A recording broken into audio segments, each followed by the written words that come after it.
பருப்பு வந்து குக்கரில் வேக வச்சுட்டேன். அடுத்து சாதம் வெங்காயம் இருக்குதுங்க. இன்றைக்கி வந்து சூப்பராக ஒரு வெஜ்ஜி சமையல் தான். நம்ம வீட்டில்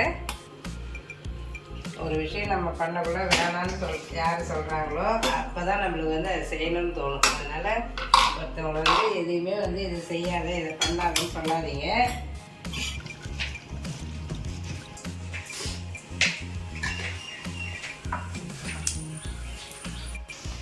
இன்றைக்கி வந்து முருங்கைக்கீரை போட்டு தனியாக ஒரு சாம்பார் தாங்க வைக்க போகிறேன். ஏன்னா நேற்றே வந்து சமையல் எதுவுமே பண்ணலை. ஏன்னா நேற்று நம்ம இங்கேயும் எங்கள் ஊர் கோயிலில் கொடிமரம் வச்சாங்க, அங்கே போயிட்டேன் நான். அதுக்கப்புறம் ரொம்ப நாளாக வந்து பசங்க வந்து நாங்கள் கேன்டீன்லேயே சாப்பிட போகிறோம் அப்படின்னு சொல்லிட்டு இருந்தாங்க.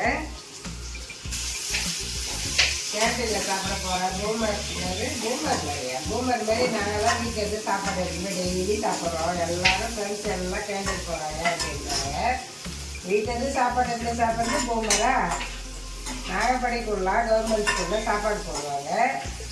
வீட்டிலேருந்து எடுத்துமே சாப்பிட்றது நாங்கள் கௌரவமாக நினைப்போம். எப்படியாவது வீட்டிலேருந்து ஏதாவது சாப்பாடு செஞ்சால் டப்பாவில் போட்டு எடுத்துகிட்டு போயிடுவோம், நம்ம வீட்டு சாப்பாடு நீங்கள் சாப்பிட்றோம். ஆனால் இப்போ வேறு பசங்க வெளில போய் சாப்பிட்றது தான் வந்து கௌரவமாக நினைக்கிறாங்க.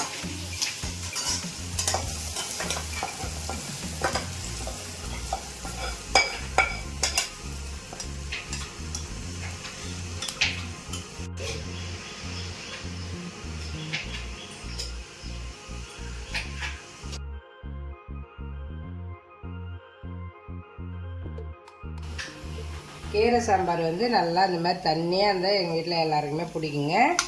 இன்றைக்கி வந்து முருங்கீரை கடையில் பண்ணல, தண்ணி சாறு மாரி வச்சிடலான்ட்டு தான் நல்லா கொஞ்சம் தண்ணியாகவே வைக்கிறேன்.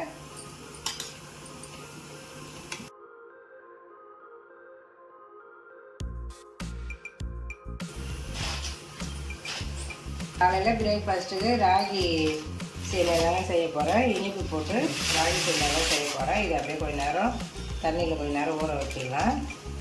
கொஞ்சம் நேரம் அப்படியே தண்ணியில் போட்டு அலசிட்டு உடனே வடிகட்டிக்கலாங்க. இந்த தண்ணியில் போட்டு உடனே வந்து வடிகட்டிக்கங்க. ஒரு ரெண்டு நிமிஷம் அப்படியே இருந்துட்டு உடனே வடிகட்டிக்கங்க. அப்போ தான் வந்து நல்லா கொஞ்சம் பளபளன்னு வரும். இது அப்படியே கொஞ்சம் நேரம் நல்லா தண்ணி வடிட்டோம். இது நைட்டு இட்லி சுட்டுங்க, கொஞ்சம் மீந்துடுது, அது உப்புமா கிளறிக்கலாம்னு சொல்லிட்டு இந்த இட்லியும் உதுத்து வச்சுக்கலாம்.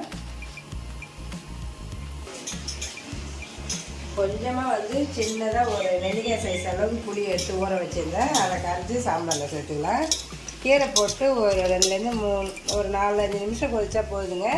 அது கொதிச்சதுக்கப்புறம் லைட்டாக புளி ஊற்றிக்கலாம். நம்ம உடனே சாப்பிட்றோம் அப்படின்னா புளி ஊற்ற வேணாங்க, நல்லாயிருக்கும். இது கொஞ்சம் மதியானம் வெளில கொடுத்து அனுப்புறதுனால லைட்டாக கொஞ்சம் புளி ஊற்றிட்டோம்னா நம்ம மதியானம் சாப்பிட்றோம், நல்லாயிருக்கும். இது அப்படியே நல்லா கொதிக்கிட்டோம். இட்லியுமே நல்லா ஊற்றி வச்சாச்சு. இதுக்கு வெங்காயம் கட் பண்ணிட்டேன். ராகி சேமியாவுமே தண்ணி வடிகட்டிட்டு நல்லாவே தண்ணி வடிஞ்செடுத்துங்க. இதை வேக வச்சு எடுத்துக்கலாம். இட்லி பாத்திரத்தில் இந்தமாரி நல்லா சூடு ஆவி வர வரைக்கும் கொஞ்சம் வெயிட் பண்ணுங்கள். அதுக்கப்புறம் நம்ம தண்ணியில் போட்டு வச்சுருந்தோம் இல்லையா ராகி, அதை எடுத்து வச்சுக்கலாம். இது ரொம்ப வந்து தண்ணியிலே இருந்ததாலும் ஒரு மாதிரி புட்டு மாரி ஆகிடுங்க. பார்த்து உடனே வடிகட்டி எடுத்துக்கோங்க. அதில் ஈரம் பட்டால் மட்டும் போதும், அப்போ தான் நல்லா கொஞ்சம் பொலன்னு இருக்கும். இது கரெக்டாக ஒரு 5 நிமிஷம் வேகணும் இந்த ராகி சேமியா.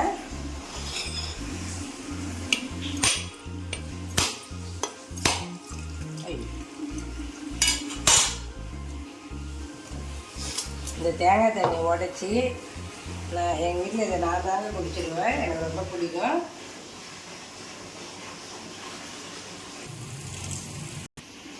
புளி ஊற்றி நல்லா ஒரு 5 நிமிஷம் கொதிச்சுட்டுங்க. இப்போ வந்து கொஞ்சமாக பெருங்காயம் சேர்த்துக்கிறேன். ஸ்டவ் ஆஃப் பண்ணிக்கலாம். சாம்பார் நல்லா சூப்பராக ரெடி ஆயிடுச்சு. நல்லா இந்த சாம்பார் மட்டும் தண்ணி சார்ந்தாங்க சொல்லுவாங்க, கொஞ்சம் நல்லா தண்ணியாகவே வச்சா நல்லாயிருக்கும். ஒரு சில பேருக்கு கூட்டு போய் வச்சுருப்பாங்க நல்லா கட்டியாக, அப்படி வச்சாலும் நல்லா தான் இருக்கும். முருங்கைக்கீரை போட்டு எது செஞ்சாலுமே நல்லா இருக்குங்க, சூப்பராகவே இருக்கும். இதில் வந்து கொஞ்சமாக தேங்காய் துருவல் வந்து துருவி போட்டோம்னா, இப்போ ராகி சேமியாவுக்கு துருவோம் இல்லையா, அப்போ துருவி சேர்த்துக்கலாம். சூப்பராக. இது வந்து வெண்டைக்காய் பொரியலுக்கு வெண்டைக்காய் நல்லா வதக்கி எடுத்துக்கிறேன். இது வந்து ஒரு 300 கிராம் இருக்கும்னு நினைக்கிறேங்க.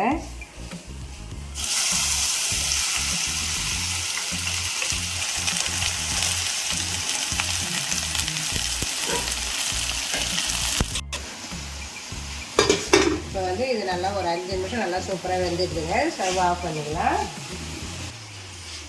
இது வந்து இட்லி உப்புமாவுக்கு எண்ணெய் ஊற்றிக்கலாம்.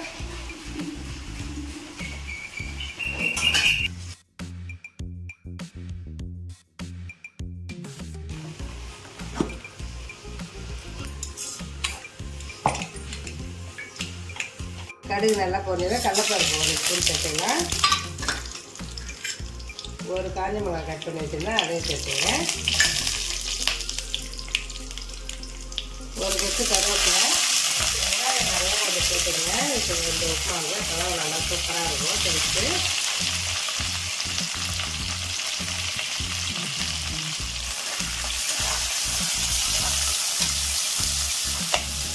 ஒரு 1/2 ஸ்பூன் மஞ்சள் தூள் போட்டுக்கலாம். இட்லி உப்புமா எல்லாருமே செய்ய தெரியுங்க. என்னடா இது இவங்க மாதிரி தெரியாத மாதிரி நம்மளுக்கு சொல்கிறாங்களேன்னு நினைக்காதீங்க. இப்போ வந்து நல்லா உதுத்து வச்சு இந்த இட்லியை சேர்த்துக்கலாம். வெங்காயம் வந்து கொஞ்சம் நறுக்குன்னு இருந்தாக்க நம்ம இந்த உப்புமா சாப்பிடுவோம் நல்லா இருக்குங்க டேஸ்ட்டு. அதனால் வந்து ரொம்ப வதக்கிடாதீங்க. கொஞ்சம் வந்து பச்சையாகவே கொஞ்சம் வந்து சாப்பிட்ற மாதிரியே இருக்கட்டும். பச்சையாகவே இருந்தாலே கொஞ்சம் நல்லாயிருக்கும் அந்த உப்புமா. நல்லா வந்து சூரிய தேவையானி அவங்க அப்பாவுக்கு செஞ்சு கொடுத்த மாதிரி. ஆனால் எனக்கு வந்து எங்கள் அப்பா அம்மா செஞ்சு கொடுக்குறது சூப்பராக ஒரு இட்லி உப்புமா ரெடி ஆயிடுச்சு.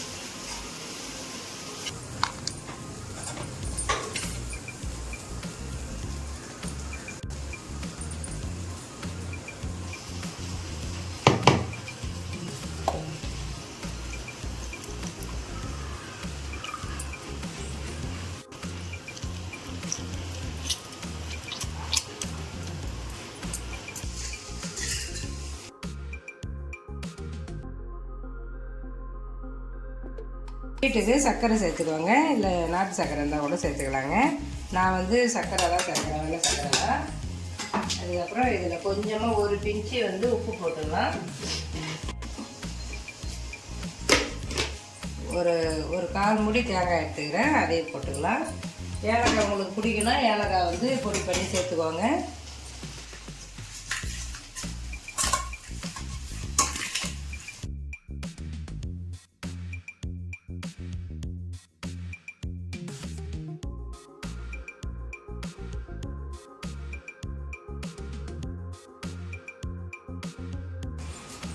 இது வெண்டைக்காய் பொரியலுக்கு வெண்டைக்காய் நல்லாவே இந்த வானல் நல்லா வதக்கிட்டேங்க. நல்லாவே வதங்கிட்டு இந்த குழம்புலாம் இல்லாமல் இது வந்து எண்ணெய் ஊற்றி கடுகு பொரியட்டும்.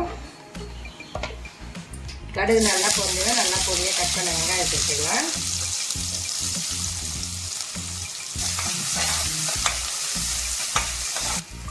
இது வந்து சாம்பாருக்கு ரசத்துக்குலாம் தக்காளி எடுத்துன்னு போவோம் மீதி இருந்ததுங்க. அதனால் அதை வேஸ்ட் பண்ணாலும் அதிலே போட்டாங்க. தக்காளி போட்டு வெங்காயம் பொரியல் பண்ணாலும் நல்லா தான் இருக்கும். அதனால் மாதிரி வெங்காயம் போட்டு பண்ணாங்க அது ஒரு டேஸ்ட்டாக இருக்குங்க. அதனால் மீந்ததால நான் அந்த தக்காளி சேர்த்துக்கிறேன். இது நல்லா வதங்கணும். வெண்டைக்காய் சேர்த்துக்கலாம். வெங்காயம் நல்லா வதங்கணும். நல்லா வதக்கி வச்சுருந்து வெண்டைக்காய் சேர்த்துக்கலாம்.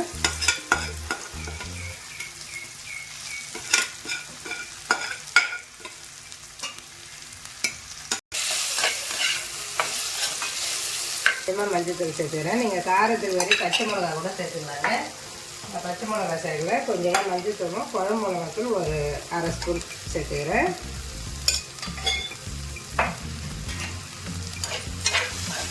கொஞ்சமாக தேங்காய் துருவல் சேர்த்துக்கிறேன்.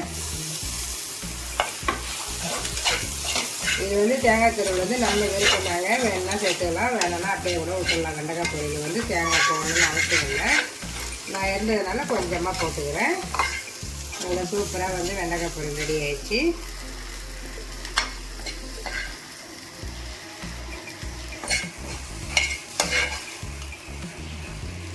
சூப்பராக நம்ம வீட்டில் செவ்வாய்க்கிழமை பண்ணுறதால வெஜ்ஜி சமையல் ரொம்ப சிம்பிளாக ரெடி ஆயிடுச்சுங்க. சுடு சுடு சாதம். அதில் வந்து ஒருத்தவங்க காலேஜ் டைம் ஆகிட்டு சாப்பாடு போட்டு கிளம்பிட்டாங்க. சாதத்துக்கு நல்லா சூப்பராக வந்து ஒரு முருங்கைக்கீரை சாம்பார். இது வந்து தேங்காய் பூ போட்டால் இன்னும் நல்லாயிருக்குங்க. அதனால் கொஞ்சமாக தேங்காய் பூ போட்டுக்கிறேன். அதுக்கப்புறம் வெண்டைக்காய் பொரியல். வெண்டைக்காய் பொரியலுமே கொஞ்சமாக பண்ணேன், அதுலேயே கொஞ்சம் போட்டுக்கினாங்க. அதுக்கப்புறம் நல்லா சூப்பராக ஒரு பருப்பு தக்காளி ரசம்.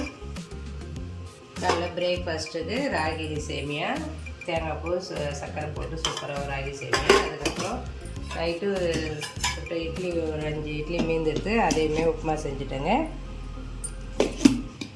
இன்றைக்கி வந்து நம்ம வீட்டில் ரொம்ப சிம்பிளாக தான் சமையல். ஏன்னா இருந்த காயை வச்சு கீரை இதை மட்டும்தான் இருந்தது, அதனால் அதை வச்சு மட்டும் சமையல் பண்ணிட்டேங்க.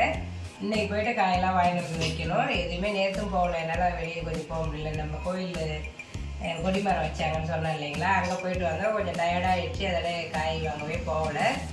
இன்றைக்குமே காலையில் வந்து என்ன சமைக்கிறதுனே தெரியல. கொஞ்சம் அன்றைக்கி ஊருக்கு போனோம் இல்லையா, அன்றைக்கி முருங்கீரை எடுத்துகிட்டு வந்தேன், அது இருந்தது. அதை வச்சு தான் இன்றைக்கி சாம்பார் வச்சாச்சு. சூப்பராக இந்த வீடியோ உங்களுக்கு பிடிச்சிருந்ததுன்னா லைக் பண்ணுங்கள், ஷேர் பண்ணுங்கள், கமெண்ட் பண்ணுங்கள், மறக்காமல் சப்ஸ்கிரைப் பண்ணுங்கள். பாய்.